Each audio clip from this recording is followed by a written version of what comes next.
I wish it was the other way around though. You know, like for the men, like we want the same courtesy and consideration, but it doesn't come unless we actually have something to offer first. You get what I'm saying? And It's I get, and almost like what are you gonna do for me first? okay, so So Bruiser, I get what you're saying, and I like that you brought that up because, for instance, dating someone that is in the entertainment space, and I know that he has to work a week straight. He doesn't have time to cook or whatever the case is. So I decided, and Empress B knows this, that I'm just going to cook for him. I'm going to make sure that he has enough meals for 4 days. He didn't ask me, he didn't require it of me. He's not my boyfriend, but he worked so hard. And I just wanted to make life a little bit easier for him during the week. So he didn't have to worry about what am I going to eat? I'm going to be up late all night. I have to go and do this gig. So that's what I did. So I'm glad that you brought that up because we also have to keep in mind as women, we're busy, but you guys are also busy. Your careers are very demanding. So if there's something that we can do in that space to make it a little bit easier for you so you don't have to think about it. And I know meal prepping may seem like a lot, but it's really simple, right? And just to pack up the food, and even if he can't come to the house and eat it, it's ready for him to just take with him so he can eat it on his way to work. That's where I was coming from. Yeah. I wanted to go back to a question that was presented earlier. If I think Empress B, you asked if men understood what women actually wanted, and I would say that my opinion is men understand the basics, like Bruce was talking about a little bit earlier.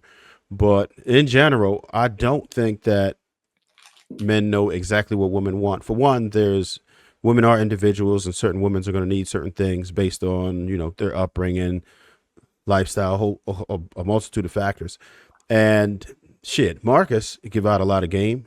Bruiser give out a lot of game, right? Sweeney do. I would imagine. Dope does too. I know I do. About men who have no idea of how to treat women, how to approach women, how to do, how to turn women on, how to how to tackle women's emotions. Like none of this stuff. A lot of people just don't know. They haven't learned it, right? This wasn't taught. It's not something that's always taught in your household, and it's not something that everyone has an opportunity to experience. And real deal. A lot of females don't even know what it is that they want. A lot of times what females articulate they want isn't anywhere near what it is that they respond to, right? The type of guy that they would say they pray for is not the type of guy you ever see them going out with. And they have opportunities with everybody, but they ignore a lot of men who would check those boxes that would keep them stable, that would be a good family man, but maybe he don't warm up the oven like she want, so she's going to treat him differently. So it's going to be tough for men to get that because of the way women respond to things versus what it is they say they want. I think that's why a lot of men do know what they want though, because we're not worried about what they're saying. We're worried about how they respond. It's like when you go into a therapist's office, of course you think you know what's wrong with you, but he's like, no, you told me this story, but he's asking you about something about that story because he's trying to dig and actually find out what's actually wrong and where it actually stemmed from, if that makes sense. So are you saying that men do know more about what it is women want? Well, it is a lot. It is a nice amount of men who don't know, but that's, I think, because they don't get women. I think if you are a man who does, not have an issue with women, you have to study women. You have to know everything about women. Like, do you think the average man gets women or no?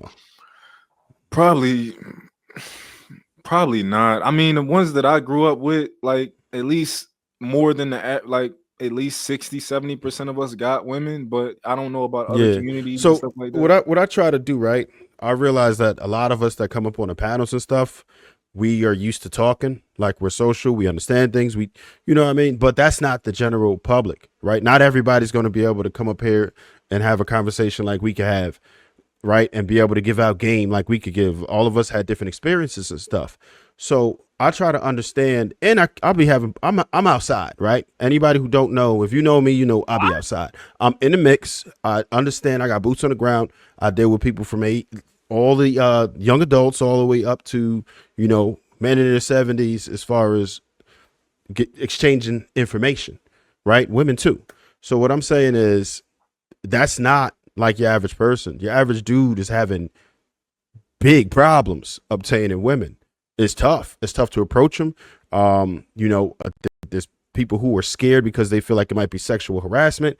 They don't know when to push up on a woman. You can't. When you look at the numbers statistically, most people met their husbands or wives at work, but now you catch a case for it, right? Women don't want to be bothered at the gym. They don't want to be bothered anywhere, but the club is like the only acceptable place or bar, and then they're standing on the wall over there, not even mingling.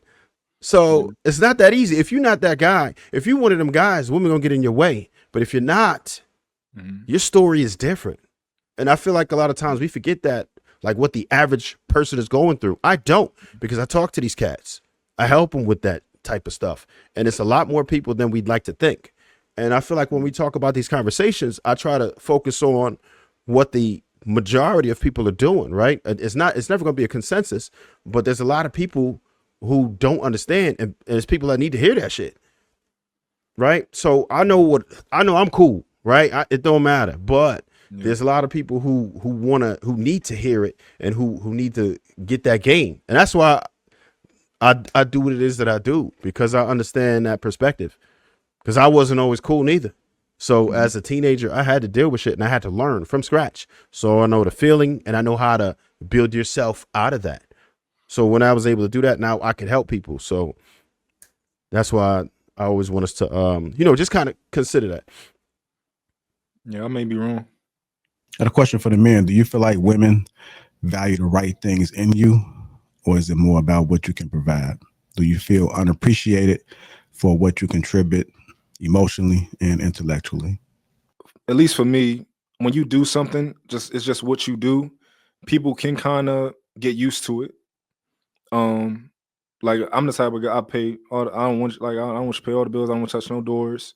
So you can after a while feel like you're being unappreciated because you do all of these things, and this person is just like, oh, this is regular. So I guess you like what Mr. M. White said. The fact that his woman asked like, hey, is there anything I can do better? I think we all kind of got to take the time out sometime to, kind of say like, hey, I do appreciate what you do, because a lot of things might be perceived as we don't, because we just kind of living and we forget about it. But I think a lot of men probably aren't really appreciated for what they do. I would say a lot of men these days don't know how to separate those two. I think provisions of protecting is highly valuable for men, and it should stay that way. But the right thing, I think, is subjective. The right thing in me. I will say that whenever I was able to communicate, when I was younger and I was able to communicate that, the things that I wanted valued other than just the monetary things that I can do for a woman, it actually worked as a filtering system. I didn't really enjoy that because a lot of women were turned off from that. But that was good. That was good. But it was certain women that I was really interested in that I didn't never go that far because the filter worked so strong. But whenever I found a woman that was willing to align with that, things worked out. So I would say if a man is able to communicate intrinsic value or whatever you want to call it, aside from monetary or provisions or whatever, then I think it'd put him closer to connecting with somebody who's actually compatible for him in a relationship. Now, what did you say the second part was?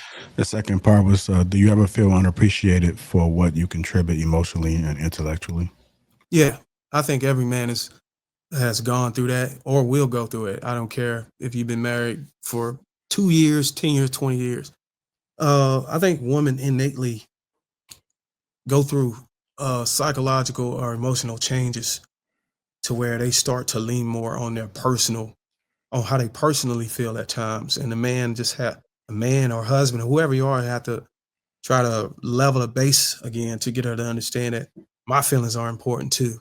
I know that you're going through postpartum.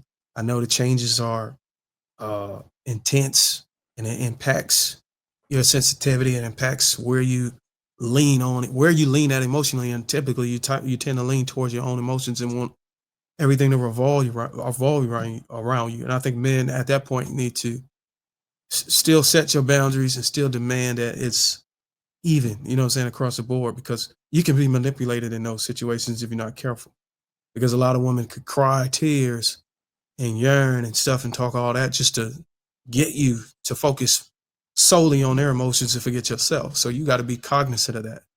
And I'll yield.